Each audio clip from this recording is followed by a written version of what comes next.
a friend who is a professor of political science at a university in Washington, and he recently sent me a screenshot that is something he deals with frequently. When I read it, I knew that anyone who manages, teaches, or leads adults might find really relatable. It was a message between him and one of his students about an assignment. And the student said that they had absolutely no idea how to do an APA citation, and they really needed to go to his office hours to discuss it with him. To this, my friend, the professor, responded, "We had a handout on this. We had a class discussion on this. Here's a link that I've referenced multiple times. And also, you don't have your name on this. A couple of things are missing, and you need to follow instructions and take better care with your work." I thought this was a perfect example of what it can sometimes be like to teach and train adult learners. It doesn't only happen in universities, it happens very often in the workplace as well. So, when it comes to adult learners, how can we ensure that we are having an impact? In real-world learning context outside the classroom, being a leader means being an educator, and educating adults means creating an environment that takes leadership theory and turns it into a very real culture.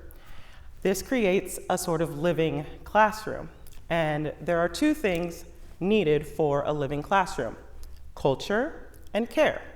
Culture is modeling the attitudes, behaviors, and skills you want your learners to embody, and care is the ongoing reinforcement of that culture. In my role, I have managed as many as 21 adults at the same time, and in a department that is typically known for high turnover, customer service. If I could show you some of the different situations we've dealt with customers and how they talk to us, you would understand why. But I really haven't experienced a lot of turnover in the years that I've been managing my team. Typically, the only ways we lose people is when I am able to facilitate some mobility within the company in another department that has more upward mobility opportunities, or if someone is let go. I've learned a lot from leading and educating in my living classroom, and it's been my observation that compassionate leadership is the best tool for educating and engaging adults. So I want to share with you 3 lessons that I've learned in compassionate leadership from my living classroom in the workplace that I have found to be highly effective. The first lesson is that compassionate leadership does not or acknowledges the real life context of the adult learner. Raise your hand if you've ever had a difficult or negative experience at work that then affected you after you left work. Okay? Now, raise your hand if you've ever had a difficult or negative experience in your personal life that also affected you when you were at work. Yeah, most of us or all of us. So for me, this means that compartmentalization does not actually exist, especially for adult learners.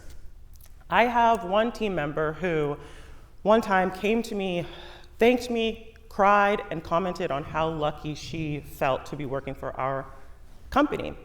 It was because I proactively put together a flexible, temporary work schedule for her, negotiated for her to have a few extra PTO days, and a really big Uber Eats gift card so that she wouldn't have to think about where her meals were coming from for the next couple of days. What was going on for her? Her fiance had just had a brain aneurysm and was going to be recovering in the hospital for a couple of weeks. This team member also mentioned to me that her fiance's work hadn't even responded to their PTO request, even though they'd already been out of work for at least 5 days recovering in the hospital. So, when both of those people have to go back to work, who do we think is going to be more engaged in learning and showing up and performing well? The person who was met with care and consideration for their situation, or the person who literally had a brain aneurysm and couldn't even get a timely response from their work?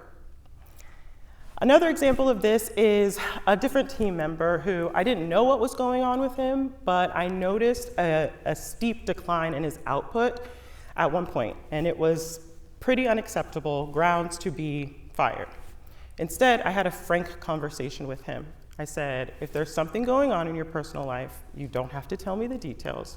You just have to let me know if you need some flexibility for work. But I want to let you know that I see this, and this is unacceptable, and if it continues, we're going to have a different conversation.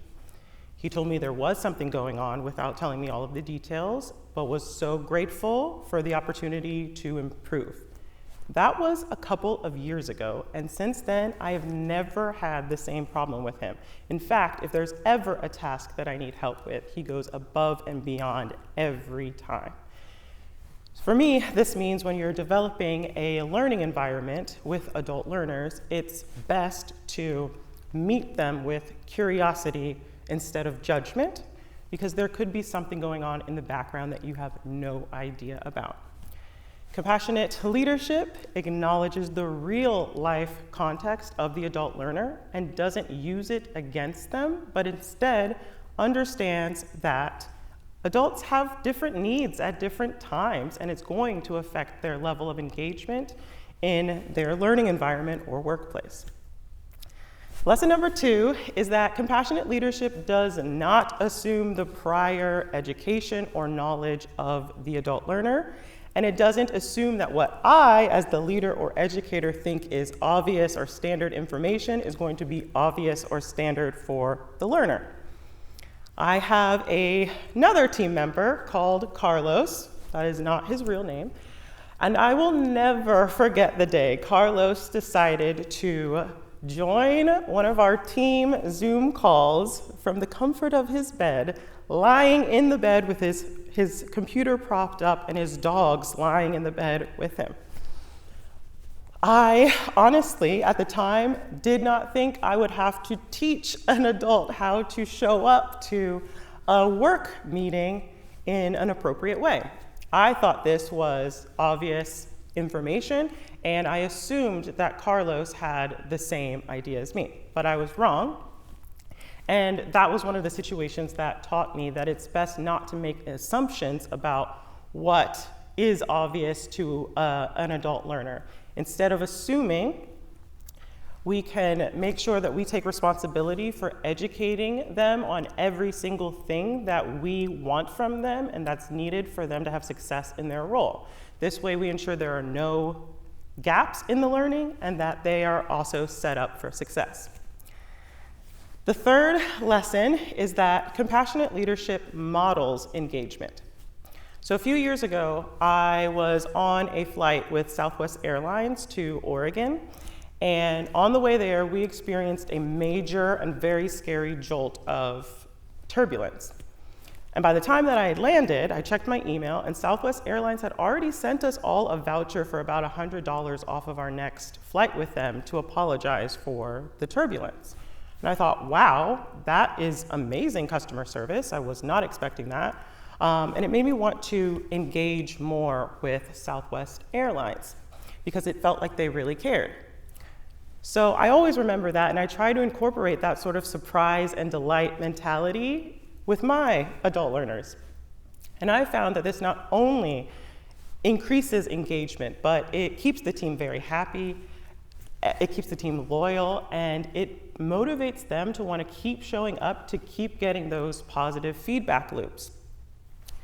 It's important for everyone to feel appreciated, and when someone feels seen, heard, and valued, it makes them feel safe, and it makes them want to keep showing up in ways where they can take ownership over their own learning and their own performance. One example of this that was really effective with my team is that we had a very long stretch of work where the work volume was through the roof.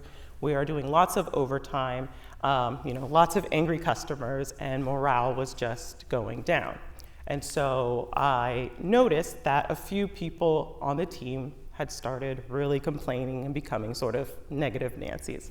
I really don't like complaining on my team. I understand it, but I don't like it. I don't feel like it solves any problems or make the work we have to do any easier. So I really wanted to find a way to edit that out of the culture that is now coming out of this hard time.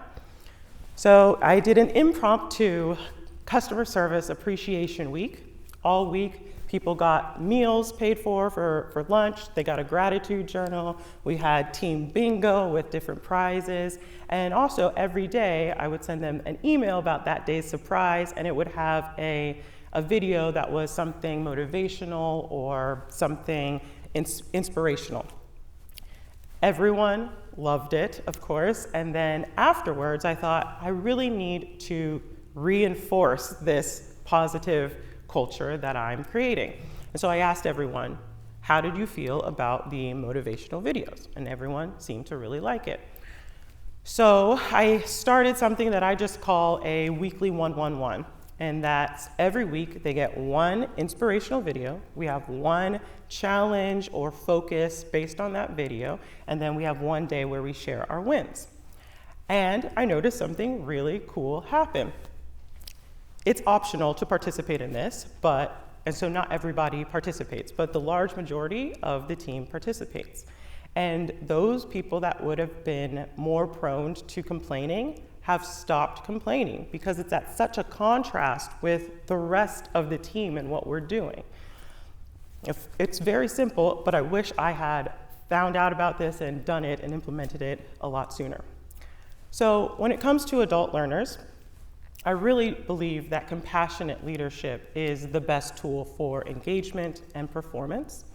And developing a learning environment is about the culture and the care that you, as the educator or leader, creates, whether that's a traditional classroom or a living classroom. When adults stop learning, they stop growing. And when they stop growing, they stop seeing the value in how they show up. For me, the workplace has been an exceptional living classroom, and I really believe we should honor the learning that's possible there. Thank you.